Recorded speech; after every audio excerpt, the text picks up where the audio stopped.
Hits the window frame a foot from my head. Okay, motherfucker, you wanna play games? I stick my rifle out the window and fire off a shot in the general direction of where the rocks are coming back. I hear that weird bird call noise again and something big goes tearing through the brush. Nope, fuck this. Shut all the upstairs windows, toss my rifle on the bed, and put on my pistol belt. It's time for the heavy artillery. Grab my Imbil FAL from the closet, slap in a 20 R&D mag, and chamber a round. Put on headlamp, grab both dogs, and head out the back door into the woods. You're not getting away, asshole, I'll teach you to fuck with me. Dogs run off into the dark, barking, and I follow in hot pursuit. About half a mile from the cabin, I'm beginning to rethink this whole run into the woods at night with an unknown creature that is way bigger than me plan. Can't see dogs, but I can hear them. They're both definitely chasing something. Hear the loud screech from before. Run to catch up with the dogs, trip on a rock and faceplant, but adrenaline makes me get right back up and keep going without really noticing the fall. Suddenly hear a dog yelp in pain, can't tell which one. Run even faster, shouting for the dogs. Suddenly see something looming on the trail ahead of me. It's Baxter. He's limping and coming back. His left hip is bleeding. Looks like somebody hit him with a rock. Now I'm pissed.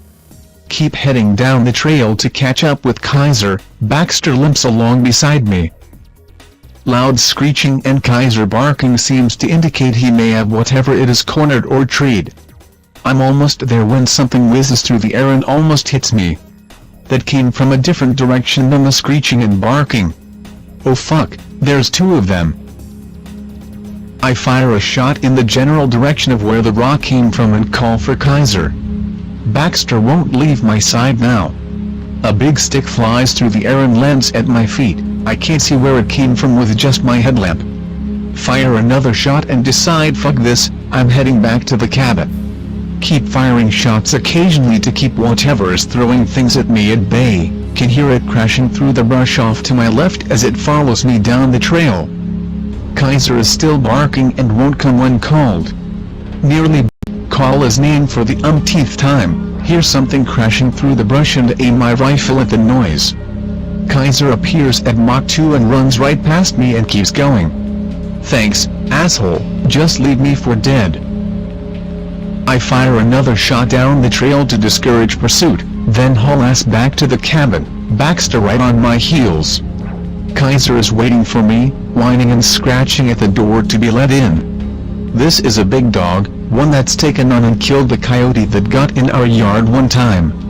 What the hell has him so scared?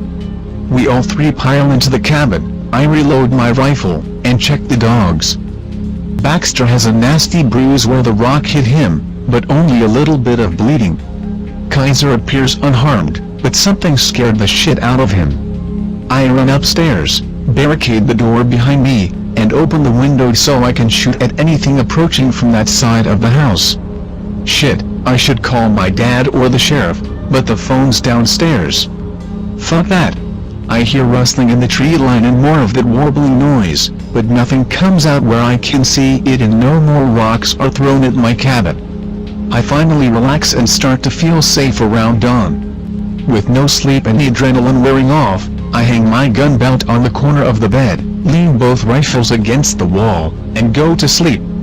Wake up around noon, make a sandwich for lunch, and think about my situation. Whatever they are, escaped circus gorillas, Bigfoot, mutant bears, whatever, there's at least two of them and they're both big. They're also not particularly friendly, but I also get the impression they're a lot less of a threat than they could be if they wanted to. I think they're more harassing me in revenge for scaring them off with dogs and gunshots when one of them tried to reach through the window and steal my food. I decide to set a trap. Empty an old, musty bag of deer corn on the ground, spread it around and leave a pile of it right where I can aim perfectly from the bedroom window. Then I pour a can of soup onto the pile as additional bait and head back inside.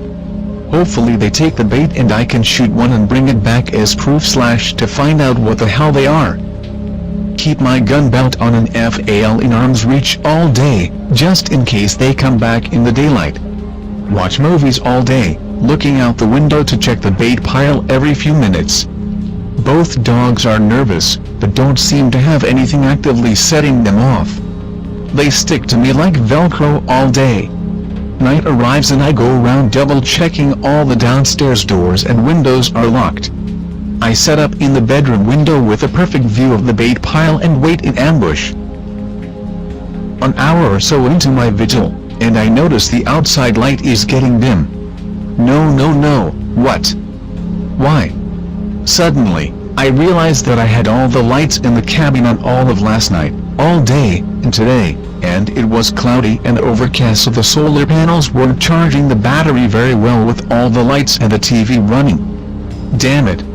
I go to the utility closet between the bedrooms to check the batteries, and they're almost dead. Even if I shut off all the lights except the two outside lights, they won't last long. Well, that's what generators are for. The noise may scare the critters away, it might not. I head downstairs, shutting off lights as I go, and brace myself. The generator is on the front porch, in a little enclosure so nobody steals it. I have to go outside to start it. I open the door and shoo the dogs outside, they seem to indicate that there isn't anything around for the moment. Set my rifle down, unlock generator enclosure, flip all the right switches, and yank the pull cord. Other than when I first got to the cabin and ran it to make sure it worked, it hasn't been started in months, so it takes 6 tries before it starts up. Grab rifle, call dogs, and head back inside. I go into the kitchen and flip the switch that switches from solar/battery power to generator power. The inside lights are all turned off, but the outside lights are still on and suddenly go from very dim to full power. The kitchen window is dark. Something is blocking the light. One of the things is hunched over and peering through the window, trying to see inside. I stifle a shout, aim my rifle right at its face, and fire 5 or 6 rounds as fast as I can. Pull the trigger. I must have jerked the trigger, because the window exploded in a spray of glass and the thing howled like I hit it, but instead of dying from a gunshot wound to the face it turned and ran off into the woods. I run to the window and look outside, but see nothing. More warbling and what sounds very like a person moaning in pain and sobbing is coming from the tree line. Nope. I'm done. Fuck this, I'm out. Seriously, I'm not doing this anymore.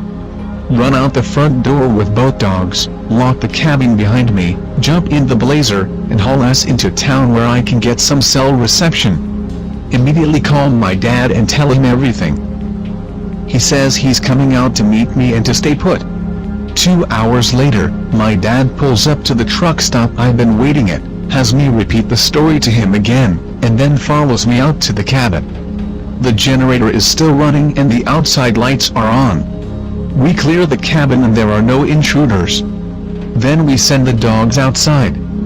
They mill around outside the kitchen window and near the bait pile, but don't seem to think anything is around. Dad finds some blood under the window and follows a trail of it to the tree line. He's smarter than me and doesn't go into the woods in the dark. We clean up the broken glass and board up the window. Dad swaps his shotgun for my Gibbs rifle that I left upstairs, and we discuss what the hell was going on. He mentions that he's seen them twice. Once he saw a small one as a kid. He was running around playing like I did, and he came across it drinking at the creek. It hooted like a monkey and ran off. He wasn't sure if it was his imagination or if he really saw it, but either way it wasn't much bigger than he was at the time and had run away, so it didn't seem dangerous. He changed his mind years later when he was an adult.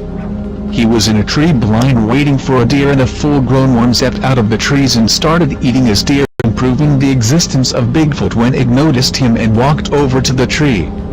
Then it reached up and nearly touched his foot. This thing was tall. Dad panicked and threw a full can of beer at it, missing. It reached for him again, chattering like a bird or a monkey, and he grabbed a second beer out of his mini cooler and this time he beamed it on the head.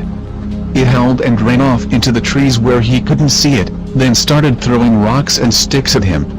He fired a shot to scare it off, climbed down from the blind, and ran back to the cabin. He'd never seen it again since, but knowing it was out there always freaked him out, which is why he always had me take a dog and a gun with me as a kid. He never told anyone what he'd seen because he didn't want them to think he was crazy or make fun of him for being drunk and seeing things. Well, now 2 of us had seen the damn things. They didn't come back all that night, and we headed into town to get a replacement window when morning came. We made sure the cabin was secure, put all my stuff in the Blazer, and drove home. We didn't go back until deer season. There was no sign the things had tried breaking into the cabin since we left. Haven't seen or heard them since, never tried to follow the blood trail in the daylight, so I have no idea how seriously I wounded it. Now, here's what I saw/heard. Thing was about 7 or 8 feet tall, wide, and muscular. Like a gorilla, but it stood upright like a person. Head was conical, bullet-shaped, it had deep-set black eyes with a heavy brow, like a stereotypical caveman or gorilla. Flat, broad nose, mouth stuck out like an ape's or a black person's. I never saw its teeth, and it had small jug ears.